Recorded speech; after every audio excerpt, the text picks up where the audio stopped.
Hello मेरे प्यारे बच्चों, welcome to our YouTube channel Quantum Classes. तो मेरे प्यारे बच्चों, आज हम लोग इस वीडियो में सॉल्व करेंगे एक्सरसाइज 2.3 के क्वेश्चन। ठीक है, अब एक्सरसाइज 2.1 हम लोग सॉल्व कर चुके हैं, जिसमें क्या था प्यारे बच्चों, कार्टेशियन प्रोडक्ट। फिर एक्सरसाइज 2.2 में क्या था, रिलेशन। ठीक है, रिलेशन क्या होता है, subset of A cross B होता है। तो एक्सरसाइज 2.3 में क्या है, तो इसमें है मेरे प्यारे बच्चों फंक्शन। क्या है इसमें किस टाइप के क्वेश्चन है, तो फंक्शन पे आधारित क्वेश्चन है। तो हम पहले सीखेंगे कि फंक्शन क्या होता है। ठीक है, तो पहले हम लोग क्या सीखने जा रहे हैं, फंक्शन। और फंक्शन बहुत ही इंपॉर्टेंट है, जितना सोचो उतना ही कम है। सबसे इंपॉर्टेंट क्या है, फंक्शन। तो चलो एक एक कर, पहले तो हम लोग फंक्शन की डिफिनीशन सीखेंगे, फिर इसके बाद क्वेश्चन को सॉल्व करेंगे, फिर इसके बाद फंक्शन आप टाइप पढ़ेंगे। ठीक है, तो चलो हम लोग स्टार्ट करते हैं फंक्शन। तो देखो मेरे प्यारे बच्चों, फंक्शन क्या होता है, पहले आप ऐसे एक एरो डायग्राम बना लो। ये आपके पास क्या है, दो नॉन एम्प्टी सेट है। मान लो यहाँ पे 1 2 3 है, यहाँ पे ए बी सी है। ठीक है, अब आप कार्टेशियन प्रोडक्ट में जानते हैं, ये इसका इससे इसका इससे इसका इससे इसका इससे, ये सब आप कार्टेशियन प्रोडक्ट में पढ़ चुके हैं। ठीक है, आई होप आपको अच्छे से आ रहा है। ठीक है, अब रिलेशन क्या होता है, इसी में से आपका कोई एक कंडीशन दे देंगे तो रिलेशन आ जाएगा, subset of A cross B. अब क्या किया, अब इसे हमें फंक्शन बनाना है। क्या बनाना है मेरे प्यारे बच्चों, फंक्शन बनाना है। फंक्शन जो है वो एक रिलेशन का टाइप है। तो फंक्शन क्या होता है, रिलेशन का एक टाइप है। लेकिन कैसा रिलेशन, ऐसा रिलेशन हो कि जो ये ए का एलिमेंट है वो बी से केवल एक ही एलिमेंट से कनेक्ट हो। जैसे भी देखो 1 का कितने के साथ है, 3 के साथ। तो ऐसा नहीं होना चाहिए। तो इसको फंक्शन के लिए क्या होना चाहिए, every element of A is uniquely related to B. इसका मतलब क्या हुआ कि ए के हर एक एलिमेंट का केवल एक ही इमेज होनी चाहिए। आज समझ गए, तो उसी को हम लोग क्या कहेंगे, उसी रिलेशन को हम फंक्शन कहेंगे। कैसे, ऐसे। सभी को आ गया मेरे प्यारे बच्चों, फंक्शन क्या होगा कि हर एक एलिमेंट ऑफ ए के लिए केवल एक ही इमेज बी के साथ होना चाहिए। जैसे 1 का मान लो बी के साथ हो गया, 2 का ए के साथ हो गया, 3 का सी के साथ, ये आपका फंक्शन कहलाएगा। अभी आपने देखा था 1 का तो 3 इमेज थी, तो वो फंक्शन नहीं होगा। कंडीशन क्या है बच्चों, कि every element of A is uniquely related to B, या यूनिक इमेज ऑफ बी का क्या, यूनिक इमेज होना चाहिए। ठीक है, और क्या, एवरी एलिमेंट मतलब ये कि यहाँ पे 4 खाली भी नहीं बचना चाहिए। अगर ये 4 खाली बच गया तब भी ये फंक्शन नहीं है। एवरी, सभी एलिमेंट का यूनिक रिलेशन होना चाहिए। ठीक है, तो पहले ये आपका फंक्शन हो गया। ठीक है, दूसरा जैसे ये दिया गया है A B 1 2 3 A B C, तो ये कोई पूछ रहा है ये फंक्शन है कि नहीं, तो ध्यान से देखो। तो 1 की इमेज ए है, 2 की इमेज ए है, 3 की इमेज ए है। अब इसमें क्या है, हर एक एलिमेंट का केवल एक ही इमेज है, तो ये फंक्शन कहलाएगा। मतलब इधर का दो नहीं होना चाहिए, इधर कितने से कनेक्ट हो इससे आपको मतलब नहीं है। ठीक है, मतलब हर एक इनपुट के लिए एक डिफरेंट आउटपुट आना चाहिए। ठीक है, जैसे मान लो कि F1 के लिए क्या आ गया, ए, तो यहाँ पे F2 भी क्या है, ए, तो इससे कोई दिक्कत नहीं, बस F1 और नहीं होना चाहिए। समझ गए, F3 भी क्या है, ए, तो ये फंक्शन कहलाएगा। सर इधर बच गया तो बी में बच जाए, इससे हमें कोई मतलब नहीं है। ठीक है, ए में नहीं बचना चाहिए। सभी को आ गया अच्छे से, ये वाला देख लो 1 2 3 ए बी सी, तो ये तो ये भी क्या है, आपका फंक्शन है। क्यों, क्योंकि हर एक इनपुट के लिए अलग अलग आउट, मतलब कि इनपुट के लिए क्या है, डिफरेंट। किसी एक इनपुट का दो आउटपुट नहीं आया, किसी एक इनपुट का दो आउटपुट नहीं आया, मतलब किसी एक एलिमेंट ऑफ ए की केवल एक ही इमेज ए है। ठीक है, दो का केवल एक ही इमेज एक है। तो आई होप अब आपको फंक्शन समझ में अच्छे से आ गया है। ठीक है, अब इसको हम ऑर्डर्ड पेयर में कैसे लिखते हैं तो आप जानते हो। जैसे मैं इसको बताऊं ऑर्डर्ड पेयर में क्या लिखोगे, तो 1 का बी, 1 2 का ए और 3 का सी, तो ये आपका क्या हो गया, फंक्शन। समझ जाओगे ऐसे। ऐसे एनसीईआरटी बुक में क्वेश्चन आपको दिया, जैसे यहाँ पे देखो क्या दिया गया है, 1 का ए के साथ और 2 का ए के साथ और 3 का बी के साथ, ये भी आपका क्या है, फंक्शन है। ठीक है, अब इसके बाद जो ए के एलिमेंट है ये डोमेन कहलाते हैं, तो आप पहले से जान चुके हो। डोमेन ऑफ ये ए हो जाएगा, मतलब डोमेन ऑफ फंक्शन हो जाएगा। डोमेन लिख दो, डोमेन क्या हो जाएगा, 1 2 3, और जिसकी इमेज बनी है जिसके साथ, वो रेंज हो जाता है। क्या हो जाता है मेरे प्यारे बच्चों, रेंज। ये सब पहले ही आप जान चुके हो, ए बी सी हो जाएगा रेंज। अब कोडोमेन क्या होगा, बी के एलिमेंट को हम लोग क्या कहते हैं, कोडोमेन कहते हैं। अब ये फंक्शन है तो इसको रिटर्न कैसे करते हैं, एफ ए फ्रॉम बी या ए टू बी, ठीक है। F from A to B ये क्या शो करता है, फंक्शन है। ये फंक्शन का डोमेन कहलाता है, क्या कहलाता है, डोमेन। ये डोमेन हो गया, और ये क्या कहलाता है, कोडोमेन। और जो इमेज बनेगी वो सब क्या कहलाएंगे, रेंज। आई होप आपको बहुत अच्छे से समझ में आ गया कि कौन सा फंक्शन है कौन सा नहीं है, तो कैसे आपको जानना है, ठीक है। डोमेन आ गया, कोडोमेन आ गया, फंक्शन आ गया। अब हम चलो पहले एक क्वेश्चन सॉल्व करेंगे। एक्सरसाइज 2.3 का पहला क्वेश्चन सॉल्व करेंगे। देखिए मेरे प्यारे बच्चों, 2.3 का क्वेश्चन नंबर फर्स्ट देखो क्या कह रहे हैं, कह रहे which of the following relation are function, कह रहे इनमें से कौन सा रिलेशन फंक्शन है।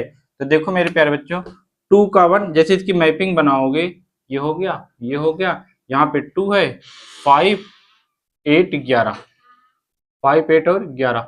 अब इसको आप 2 का 1 के साथ मैच करा दो, ये हो गया, 5 का 1 के साथ ये हो गया, 8 का 1 के साथ ये हो गया 11। बताओ ये फंक्शन है कि नहीं है। तो देखो इसके हर एक इनपुट के लिए केवल एक ही इमेज है, 1 है, ठीक है। किसी एक इनपुट के लिए 2 इमेज नहीं आई, तो ये फंक्शन कहलाएगा, ठीक है। आगे इसमें ये 14 और 7 में, मैंने 17 है मैंने देखा नहीं, 14 और 17, तो इसका भी ऐसे बना दो, तो ये अभी क्या है, फंक्शन कहलाएगा। ये फंक्शन है। अब कोई कह रहा था ये फंक्शन है, इसका डोमेन, तो डोमेन में क्या लिखोगे, 2 5 8 11 14 और 17। फिर कह रहे हैं रेंज, तो रेंज में क्या आएगा, केवल और 1 है। अब कोडोमेन में भी क्या है, 1 है, ठीक है। दूसरा दूसरा देखो, अब ऐसे डायरेक्ट 2 का 1 है सही है, 4 का 2 है सही है, 6 का 3 है सही है, 8 का 4 सही है, 10 का 5 सही है, 12 का 6, मतलब हर एक देखो, हर एक के एलिमेंट के लिए बी के केवल एक ही के साथ कनेक्ट, किसी इधर का 2 के साथ नहीं कनेक्शन है, तो ये भी क्या है, फंक्शन है आपका। अब रेंज क्या होगा, डोमेन क्या होगा, कोडोमेन बता लोगे। रेंज डोमेन होगा 2 4 6 8 10 12 14, ये डोमेन हो गया। रेंज 1 2 3 4 5 6 7 हो गया, ठीक है। अब तीसरा देखो, थर्ड क्वेश्चन, आपको डोमेन भी इसमें सेम आएगा, ठीक है प्यारे बच्चों। अब देखो इसमें क्या है, 1 का देखो 3 हो गया, 1 का क्या है, 3 है। फिर देखो 1 ही का क्या है, 5 है। तो देखो एक एलिमेंट, आप देखो ए का 1 एलिमेंट की 2 इमेज आ गई, 3 और 5, तो ये फंक्शन नहीं है। तो ये फंक्शन नहीं, फिर इसका डोमेन भी हमें नहीं बताना है। आया समझ में, अगर रिलेशन होता तब बता दे, ठीक है। अभी कह रहे थे फंक्शन है तब बताओ डोमेन, और आ जाएगा समझ में। तो आई होप आपको बहुत अच्छे से ये पहला क्वेश्चन समझ में आ गया, और आप ये भी पहचानना सीख ले कि कब फंक्शन होगा और कब नहीं होगा, ठीक है। अब हम क्वेश्चन नंबर 2 थोड़ी देर बाद करेंगे, लेकिन क्वेश्चन नंबर 3 कर लो। क्यों कर लो, क्योंकि ये जो है आपका क्लास 9th या 8th में इसको कर चुके हो।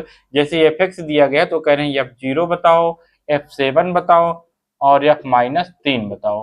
तो ये आपका किस क्लास का क्वेश्चन है, तो ये क्लास 6 7 8 9 किसी का भी। कैसे, यक्स के स्थान पे 0 पुट कर दो, तो ये क्या, ये 0 हो गया, तो -5 उत्तर आ गया। एफ के स्थान पे 7 पुट कर दो, तो 7 2 जा कितना हो जाएगा, लो मैं पुट करके दिखा रहा हूँ, 7 2 जा 14 -5 कितना आ गया, 9 आ गया, ठीक है।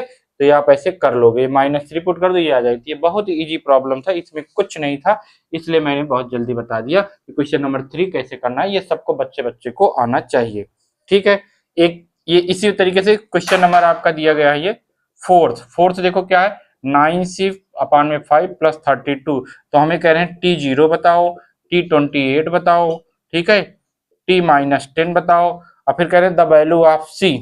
अगला क्वेश्चन क्या करें, the value of C when TC is equal to 212। TC is equal to कितना दिया गया, 212। तो इसमें उल्टा पूछ लिया गया है, ठीक है। अब देखो क्या, अब हमें ये दिया गया, आप कह रहे हैं T0 बताओ, तो अब जहां C है वहां 0 रख दो। यहाँ जैसे 0 रखोगे इसका आंसर 32 आ जाएगा। बताओ कितने लोग को नहीं है ये 32 कैसे आया, यहाँ पे 0 पुट कर 32 आ गया। अब कह रहे हैं T28 बताओ, तो आपको क्या करना, 9/5 इंटू 28 + 32। आप चाहो तो इसको मल्टीप्लाई करके डिवाइड कर देना 5, फिर 32 जोड़ लेना, तो आपका आंसर आ जाएगा पॉइंट में। अगर मान लो फ्रैक्शन में लाना है तो डिवाइड मत करना, एलसीएम ले लेना, ठीक है। -10 रख दोगे, तो -10 तो आसान है, 9 5 यहाँ पे -10 + 32, ये इसको काटेगा, -2 आएगा, 9 2 जा 18 + 32, इसको घटा दो, आपका उत्तर आ जाएगा, ठीक है। आया समझ में कैसे करना है इसको। अब इसके बाद यहाँ पे देखो, ये कह रहे हैं TC 212 है, मतलब ये 212 दे दिया गया, 212 इज इक्वल टू 9c/5 + 32। तो C निकालना चाहिए, पहले इसमें 32 घटा दो, 212 minus 32 is equal to 9c upon में 5। घटाओगे तो कितना आएगा 0, 11 में से 3 गया 8, 180 आ गया। अब इसके बाद इक्वल टू 9c अपान में 5, ये कट भी रहा है, 9 दूनी 18 20 हो गया, c बाई 5 ये 5 से मल्टीप्लाई हो गया, 100 इसका उत्तर आ गया। तो c की वैल्यू कितना आएगा 100 आ जाएगा। आई होप आपको बहुत अच्छे से समझ में आ गया कैसे हम question number 3 question number 4 solve करेंगे। बच्चों वाले क्वेश्चन थे, ठीक है, इसको कर लिए। अब हम लोग चलेंगे फंक्शन के टाइप और डोमेन हमें पढ़ना है, जो कि क्वेश्चन नंबर 2 है, ठीक है। और क्वेश्चन नंबर 5 में रेंज बताना है। तो अब हम लोग थोड़ा सा एनसीईआरटी से, एनसीईआरटी में दिया गया है लेकिन क्वेश्चन नहीं है, तो थोड़ा अच्छे से सीखेंगे। क्या क्या सीखने जा रहे हैं प्यारे बच्चों, डोमेन ऑफ फंक्शन पहले सीखेंगे। मैं चाहूं तो आपको जो क्वेश्चन नंबर 2 दिया गया है उसमें 2 क्वेश्चन है कि 3 क्वेश्चन है वही करा दो, लेकिन मैं चाहता हूं कि आपको डोमेन ऑफ फंक्शन निकालना आना चाहिए, चाहे जिसका आ जाए, ठीक है। तो चलो थोड़ा समझ लो डोमेन ऑफ फंक्शन, ठीक है प्यारे बच्चों। अब डोमेन ऑफ फंक्शन, पहले डोमेन क्या होता है, एक तो जैसे मान लो f x is equal to कोई भी फंक्शन दिया गया है, ठीक है, तो ये जो x की जो भी वैल्यू होगी वही क्या कहलाता है, डोमेन कहलाता है, ठीक है। मतलब the value of x is called function of domain, या फिर जो इनपुट वैल्यू होती है वो भी क्या कहलाता है, डोमेन कहलाता है, ठीक है। तो x की क्या हम सभी वैल्यू ले सकते हैं, ऐसा नहीं, यह हर एक फंक्शन के लिए डोमेन डिफाइन कर दिया गया है कि ये यही इनपुट ले सकता है, इसके अलावा कुछ नहीं ले सकता, ठीक है। तो जैसे आपको पहले सीखना है, मान लो आपका कोई फंक्शन है इस टाइप का है, किस टाइप का है, अपान में कोई फंक्शन दिया गया, ठीक है।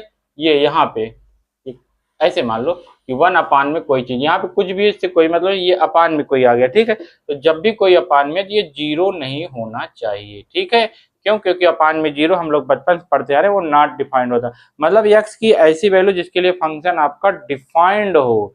डिफाइंड होने का मतलब है ना तो ये हो ना ये हो, ये सब डिफाइंड नहीं है, ठीक है। 1/0 ना हो, और क्या ना हो, और जैसे मान लो 1 की पावर 0 ना हो, सॉरी गलत मैंने बोल दिया, 1 पावर इनफाइनाइट ना हो, 0 की पावर 0 ना हो, ये सब इनडिटर्मिनेट फॉर्म ना आए, ठीक है। अब एक एक करके सीखेंगे तो अपने आप पता चल जाएगा। तो सबसे पहले हम लोग क्या सीखने जा रहे हैं कि इस टाइप का होगा तो उसका डोमेन क्या होगा कि अपान में 0 नहीं होना। जैसे कल को किसी ने कहा कि इस फंक्शन का डोमेन बताओ, तो इसमें क्या होगा, ये 0 कहाँ पे होगा, 0 पे होगा, तो x की वैल्यू 0 नहीं होगी, बाकी सब कुछ होगी। सब कुछ का मतलब है एनी रियल नंबर, क्या मेरे प्यारे बच्चों, एनी रियल नंबर होगा। तो इसका जो डोमेन लिखोगे, x belongs to minus infinite से प्लस इनफाइनाइट माइनस 0, 0 नहीं होगा बस, ठीक है। कल को किसी ने कहा 2 अपान में x-3 का डोमेन बताओ, तो ऊपर से नहीं, ये नीचे नीचे क्या होना चाहिए, x-3, ये 0 नहीं होना चाहिए।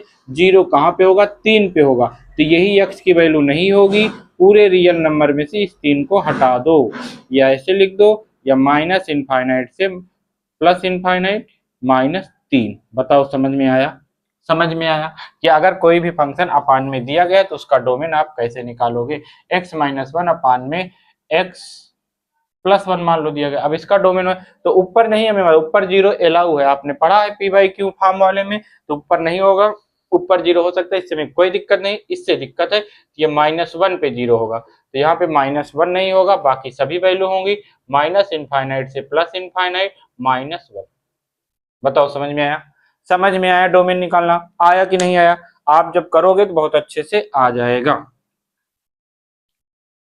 जैसे मान लो आप इस टाइप का डोमेन आपको बताना है, x² + 1, ये भी अपान में, अब इसको 0 करोगे, x² + 1 is equal to 0, x² is equal to -1। तो आप समझते हो कभी किसी भी रियल नंबर का जो स्क्वायर हो नेगेटिव में नहीं आता। तो जो हम लोग डोमेन बताते हैं वो रियल नंबर है, मतलब जो x की वैल्यू होती है वो रियल नंबर होती है। नहीं तो कोई कह दे कि यहाँ पे आयोटा का स्क्वायर -1 आता है, ठीक है, तो ये हमें बाद में पढ़ना है, अभी नहीं पढ़ना। तो अभी हम लोग केवल क्या पढ़ रहे हैं, रियल नंबर पढ़ रहे हैं। तो x की जो वैल्यू वो रियल नंबर होनी चाहिए। यहाँ पे ऐसा कोई रियल नंबर नहीं जिसका स्क्वायर निगेटिव आ जाए। इसका मतलब यह है कि आपको कोई नंबर नहीं निकालना है। क्या सीखे, कोई भी नंबर आपको नहीं निकालना है, तो रियल नंबर पूरा आ जाएगा। तो इसका जो डोमेन होगा x belong to real number, मतलब माइनस इनफाइनाइट से प्लस इनफाइनाइट। क्यों, क्योंकि ये कभी 0 ही नहीं होगा, तो आपको निकालना ही नहीं है। आई होप आपको बहुत अच्छे से सीख आ रहा होगा कि कैसे हम लोग डोमेन निकालेंगे। मान लो कल को यहाँ पे कोई क्वाड्रेटिक है, तो क्वाड्रेटिक कैसे पता चलता है भाई कि आपका ये कहाँ पे 0 होगा, तो आप जानते हो इसको फैक्टर करेंगे। क्या करेंगे, फैक्टर, जीरोज निकाले। जीरोज क्या होता है, जहाँ पे 0 हो जाता है, फैक्टर कर लो, x² -3 नहीं 4x -4x प्लस x -4, तो ये क्या हो जाएगा x -4 और x निकाल लेना फैक्टर, अपने आप आ जाएगा। तो यहाँ पे x की वैल्यू 4 नहीं होगी -1, तो क्या हो जाएगा यहाँ पे माइनस इनफाइनाइट से प्लस इनफाइनाइट क्या क्या निकालना है, 4 निकालना है और -1 निकालना है। कर्ली ब्रैकेट है, ये आपका ओपन इंटरवल, ये सब बताया गया है, क्लोज इंटरवल, ओपन इंटरवल, ठीक है, सब बता दिया गया है। अब हम लोग चलेंगे आगे। आया समझ में? अपान वाले का डोमेन आपने निकालना सीख लिया। अब हम लोग रूट का डोमेन निकालेंगे, किसका? स्क्वायर रूट का डोमेन निकालने चल रहे हैं। देखो मेरे प्यारे बच्चों, अगर कोई भी फंक्शन स्क्वायर रूट के अंदर है तब इसका डोमेन क्या होगा। तो जब भी स्क्वायर रूट के अंदर रहता है तो इसका डोमेन जो है ये हमेशा क्या होता है, जो भी इसके अंदर है वो 0 या 0 से बड़ा, मतलब आप 0 का स्क्वायर रूट निकाल सकते हो, और 0 से बड़ा क्या होता है, पॉजिटिव नंबर होता है सर, तो पॉजिटिव नंबर का स्क्वायर रूट निकाल सकते हो। 0 से छोटा निगेटिव, मतलब निगेटिव नंबर का स्क्वायर रूट अभी हमें नहीं पढ़ना है। -2 -3 इन सब का स्क्वायर रूट ये नॉट डिफाइंड हो जाएगा, ठीक है, ये रियल नंबर में नहीं आएगा। तो इसका मतलब हम समझ गए। जैसे आपसे कोई पूछ रहा है x+1 का डोमेन बताओ, मतलब इसके अंदर जो भी है आप ग्रेटर देन इक्वल 0 कर दो, ठीक है। तो x की वैल्यू निकालनी रहती थी, इसको उधर भेजोगे, तो x ग्रेटर देन -1, जो x की वैल्यू है वो -1 या -1 से बड़ी है, तो x बिलोंग्स टू -1 से इनफाइनाइट, ये इस सवाल का डोमेन आ जाएगा। नहीं आ रहा है, ऐसे पढ़ोगे धीरे धीरे तो आने लगेगा, ठीक है। समझ में आ गया मेरे प्यारे बच्चों? मान लो कल को ऐसे आ जाएगा, कैसे, x² -9, तो क्या मैंने कहा, इसके अंदर जो भी है वो ग्रेटर देन इक्वल 0 है, ठीक है। अब ये नहीं कि इसको इधर 9 भेज दो, अब इसको फैक्टर करेंगे, ये इनइक्वलिटी बोलते हैं, तो इसको हम लोग क्या करेंगे, फैक्टराइज करेंगे। तो 9 क्या होता है, 3 का स्क्वायर, तो a² - b², एक ब्रैकेट में a - b और एक ब्रैकेट में a + b, इसको ग्रेटर देन इक्वल 0 कर लेंगे, ठीक है। फिर क्या करते हैं मेरे प्यारे बच्चों, फिर इसके बाद हम नंबर लाइन ड्रा करेंगे, फिर इसको 0 करेंगे, इसको 0 करेंगे, दोनों को 0 के बराबर करते थे, 3 आ गया, -3 आ गया, ठीक है। तो जो वैल्यू हम लोग पाए हैं नंबर लाइन पे वैसे ही रखेंगे जैसे हम जानते हैं, जैसे जो आता है, मतलब मैं पहले -3 आता है फिर 3 आएगा, हम उल्टा नहीं कर सकते कि यहाँ 3 करें यहाँ -3, तो गलत हो जाएगा, ठीक है। आप बचपन से पढ़े होगे ना, यहाँ कहीं 0 आएगा, इधर माइनस आता है और इधर प्लस आता है, ये वैल्यू कैसे आई है, इनको 0 करके आई, आप समझ रहे होगे। अब इसके बाद नया रूल देखो, इसके बाद क्या रूल है कि हम राइट साइड से प्लस माइनस प्लस ये अल्टरनेट करते हैं, ये रूल है, इसको बेबी कर्व मेथड बोलते हैं, जो लोग जानते होंगे। अब देखो अगर ये 0 से बड़ा है तो ये पॉजिटिव इंटरवल लेंगे, अगर ये लेस देन इनइक्वलिटी है तो हम क्या करेंगे, निगेटिव इंटरवल लेंगे। नहीं समझ में आया? हमने कहा जब भी ये 0 से बड़ा होता है पॉजिटिव इंटरवल, अभी 0 से बड़ा है तो हमें ये इंटरवल लेना है, और ये इंटरवल कैसे राइट करेंगे, जो x बिलोंग्स टू होगा, इंटरवल छोटी से बड़ी वैल्यू लिखते हैं, तो छोटी वैल्यू कहाँ, पूरा वहां -इनफाइनाइट, कहां तक, यहां तक, तो ये -3। अब देखो यहाँ पे ये इक्वल है तो ये क्लोज इंटरवल आएगा, इस पे -इनफाइनाइट और प्लस इनफाइनाइट पे हमेशा आपको ओपन इंटरवल लगाना है। फिर यूनियन और लिखना है, तो और क्या लिखना है, 3 से इनफाइनाइट, तो 3 से इनफाइनाइट, ये किसका डोमेन आ गया, x² - 9 का। अब आप लोग चाहो तो x² -16 का निकालो डोमेन, निकल ही जाएगा, कोई दिक्कत नहीं आएगी। मैं तो तेजी से करूंगा, आप लोग भी तेजी से करो। ये ऐसे हो जाएगा, एक ब्रैकेट में x -4 और दूसरे में x+4 ग्रेटर देन 0। सर सही से लिखो, अच्छे से लिखता हूँ, ठीक है। नंबर लाइन बनाए, -4 आया, +4 आया, प्लस माइनस प्लस, तो ये और ये, अब सभी लोग समझ में आ गया, x बिलोंग टू -इनफाइनाइट से -4 पे क्लोज, यूनियन 4 से इनफाइनाइट। आया सभी को? आया, अच्छे से आना चाहिए, ठीक है। अब देखो क्या, अपनी एनसीईआरटी बुक में इसका डोमेन पूछा गया, किसका, 9 - x², तो आप देखो ये भी रूट में है, क्या है, ये भी रूट में है, तो ये भी रूट में है, तो क्या होगा, ये भी ग्रेटर देन इक्वल 0 होगा, ये लो। अब इसमें क्या करते हैं कि जो x² का कॉफिशिएंट है उसको पॉजिटिव बनाते हैं, पॉजिटिव बनाते हैं मतलब माइनस का मल्टीप्लाई करते हैं। अब माइनस का मल्टीप्लाई जब भी करते हैं इनइक्वलिटी साइन चेंज हो जाता है। क्या सीखा आपने कि माइनस का मल्टीप्लाई करने से इनइक्वलिटी साइन चेंज होगा। माइनस का मल्टीप्लाई कब करोगे, जब आपका x² का जो कॉफिशिएंट है वो निगेटिव है, या x का कॉफी, या फिर आप ऐसे भी कर लो, चलो अभी जाने दो, जैसे ये 3 - x आएगा और 3 + x आएगा, तो जब भी आपका ये x का कॉफिशिएंट माइनस में है, जब फैक्टराइज करने के बाद, तो उसको हम क्या करेंगे, पॉजिटिव बनाएंगे। तो इसमें माइनस का मल्टीप्लाई कर लेंगे या माइनस कॉमन ले लेंगे, तो माइनस जैसे कॉमन लोगे x माइनस 3 हो जाएगा। इसको तो आप कुछ भी लिख सकते हो, x प्लस 3 या 3 प्लस 1, कोई बात नहीं। अब इस माइनस को हटाएंगे तो ये नहीं कि इधर जीरो भेज दिए, मल्टीप्लाई करते हैं माइनस का। जैसे ही आप माइनस का मल्टीप्लाई करोगे इनइक्वलिटी साइन चेंज हो जाएगा। जीरो माइनस होता नहीं, इसलिए यहाँ पे माइनस नहीं लगाएंगे। आए समझ में? अब नंबर लाइन आपको बनाना आ गया, ये नंबर लाइन बना दिए, प्लस माइनस प्लस, ये तो रूल है, प्लस माइनस प्लस, आप समझ गए। इस बार लेस देन जीरो है, ये लास्ट में जहां जीरो करते हैं वहां देखेंगे, यहाँ नहीं देखना, जहां जीरो करेंगे वहां। तो जीरो यहाँ से किया तो यहाँ देखेंगे, तो निगेटिव है, ये लेस देन जीरो है, मतलब हम निगेटिव इंटरवल लेंगे। तो जो x बिलोंग्स टू आएगा वो -3 से 3 आएगा। बताओ आपको आया समझ में? समझ में आया? डोमेन क्या होगा इसका, कोई दिक्कत नहीं आनी चाहिए, ठीक है। अब जैसे मान लो कि कुछ लोग पढ़ लेते हैं तो क्या करते हैं, अब मिक्स कर देते हैं इसे। जैसे मैं इसका पूछूंगा इसका डोमेन क्या होगा, तो कुछ लोग कहेंगे x प्लस 3 ग्रेटर देन ना, इसका ऐसा नहीं, ये तो अपान में, इसमें रूट नहीं है, इसमें रूट नहीं है, तो ये ग्रेटर देन इक्वल नहीं, ये नॉट इक्वल टू जीरो होगा ये। तो आप देखना कब ग्रेटर देन इक्वल जीरो करना है, कब नॉट जीरो करना है। तो अपान में है तो जीरो के बराबर नहीं होना चाहिए, रूट में है तब हम ग्रेटर देन जीरो करेंगे या इक्वल, जो भी है आप समझिए, कोई दिक्कत किसी को नहीं आना चाहिए, ठीक है। समझ में आ गया कैसे हम डोमेन निकालेंगे स्क्वायर रूट फंक्शन का और अपान वाले का। तो अपान वाले का एक और आपको करा दे रहा हूँ, आपकी बुक में है मिसलिनियस का एग्जाम्पल है। ये कह रहे हैं कि हमें इसका डोमेन बताना है। किसका डोमेन बताना है? इसका डोमेन। तो देखो क्या है, रूट है, अपान क्या है? सर जी ये रूट है, सॉरी गलत, मैंने गलत बोल दिया, ये तो डिनोमिनेटर में है मतलब अपान में है ये, तो ये जीरो नहीं होना चाहिए ऊपर, उससे कोई मतलब नहीं है, ऊपर वाले से हमें कोई मतलब नहीं है, इससे हमें कोई मतलब नहीं, केवल इसी से मतलब है। देखो ये कहाँ पे जीरो है, फैक्टराइज कर लो, तो 4 1 जा 4 हो जाएगा, 4 में एक जोड़ोगे 5 आ जाएगा, does not equal to zero. इसको फैक्टर आप कर ही लेते हो, ये और ये, तो x की वैल्यू क्या क्या नहीं होगी। अब इसमें नंबर लाइन नहीं बनेगा, नंबर लाइन किस में बनता है? इनइक्वलिटी में बनता है। किस में बनता है? इनइक्वलिटी में बनता है। अभी क्या होगा, अभी जो होगा आपका x बिलोंग्स टू पूरा रियल नंबर, मतलब माइनस इनफाइनाइट से प्लस इनफाइनाइट, क्या क्या नहीं होगा, 4 नहीं होगा और 1 नहीं होगा। इस तरीके से आप ये डोमेन निकाल लोगे, ठीक है। ठीक है मेरे प्यारे बच्चों, आया अच्छे से?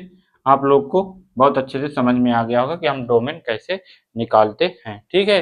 तो अब इसमें देखो कि जो क्वेश्चन नंबर 2 है, ये 9 माइनस एक्स स्क्वायर के रूट का डोमेन मैंने बता दिया। ये जो बचा है मॉड एक्स का जो डोमेन होता है मेरे प्यारे बच्चों, अभी हम पढ़ेंगे टाइप ऑफ फंक्शन में, वो नेक्स्ट वीडियो में पढ़ेंगे, ठीक है। तो जो टाइप ऑफ फंक्शन में देखेंगे कि जो मॉडुलस फंक्शन है इसका डोमेन क्या होगा मेरे प्यारे बच्चों, इसका डोमेन होता है आर। क्या होता है? R, any real number. लेकिन यहाँ पे लगा है माइनस, तब भी कोई दिक्कत नहीं है, इसका भी डोमेन क्या होगा? आर होगा, एनी रियल नंबर होगा, माइनस इनफाइनाइट से प्लस इनफाइनाइट, ठीक है। तो आप 2.3 का क्वेश्चन नंबर 1 to 4 बहुत अच्छे से सॉल्व कर सकते हो, हमने करा भी दिया है। अब क्वेश्चन नंबर जो 5 है वो रेंज पर आधारित है, ठीक है। तो रेंज पर आधारित है, तो आपको रेंज निकालना हम लोग सीखेंगे अगले वीडियो में, और उसमें क्या देखेंगे, टाइप ऑफ फंक्शन भी देखेंगे, ठीक है। बहुत दीजिए, मैं चाहूँ तो अभी बता सकता हूँ, लेकिन अभी नहीं कराएंगे, नेक्स्ट वीडियो में देखेंगे, तभी अच्छे से समझ में आएगा। क्यों? क्योंकि ये वीडियो थोड़ा लेंदी होता जा रहा है, ज्यादा हो जा रहा है, ठीक है। चलते हैं। अब आपको करना क्या है, थोड़ा वीडियो को शेयर भी कर दिया करो, चैनल को सब्सक्राइब कर लो तो अच्छा रहेगा।